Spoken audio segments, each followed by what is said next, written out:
ഇന്നത്തെ morning task സാബുമോനായിരുന്നു. Big boss ചോദിച്ച ചോദ്യം: ബിഗ് ബോസ് ഹൗസിൽ നിന്ന് പുറത്തുപോയി പോപ്പുലാരിറ്റിയും ഫെയിമും എങ്ങനെ നിലനിർത്തും?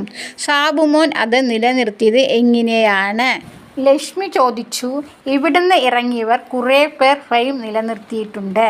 അതുപോലെ ശ്രമിച്ചിട്ടുണ്ടോ? എനിക്ക് അതിന് ഉത്തരമില്ലെന്ന് സാബുമോൻ പറഞ്ഞു. ഞാൻ ബിഗ് ബോസിൽ കളിക്കാനാണ് വന്നത്. ഞാൻ മാലാഖയാവാനോ വെള്ളരിപ്രാവാവാനോ അല്ല. എന്ത് കളിയും ഞാൻ കളിക്കും. ബിഗ് ബോസിന് ഞാൻ ചത്ത് മരവിച്ചാണ് പുറത്തു പോയത്. പുറത്ത് ഒരുപാട് നെഗറ്റീവ് ഉണ്ടായിരുന്നു. അത് പോസിറ്റീവായി. സിനിമ ചെയ്തു, TV ഷോ ചെയ്തു, തമിഴ് സിനിമ ചെയ്തു. അനീഷ് ചോദിച്ചത്: എന്തുകൊണ്ട് ആക്ടർമാരെ മാത്രം എടുക്കുന്നു, സാധാരണക്കാരെ എടുക്കുന്നില്ല? മിനിമം 5 സാധാരണക്കാരെ എങ്കിലും എടുക്കണം. അതിനെ ചൊല്ലി ഹൗസിൽ വഴക്കായി. ആര്യം പറഞ്ഞു, ഞാൻ ഒരു സാധാരണക്കാരനാണ്.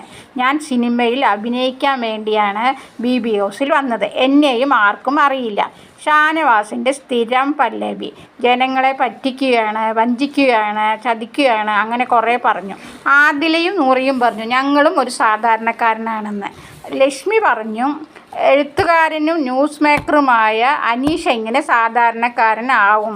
ജനങ്ങൾക്ക് അറിയില്ല, എന്നെയും അറിയില്ല, അത്രയേ ഉള്ളൂ. അനീഷ് എന്തായാലും ഒരു സാധാരണക്കാരനല്ല.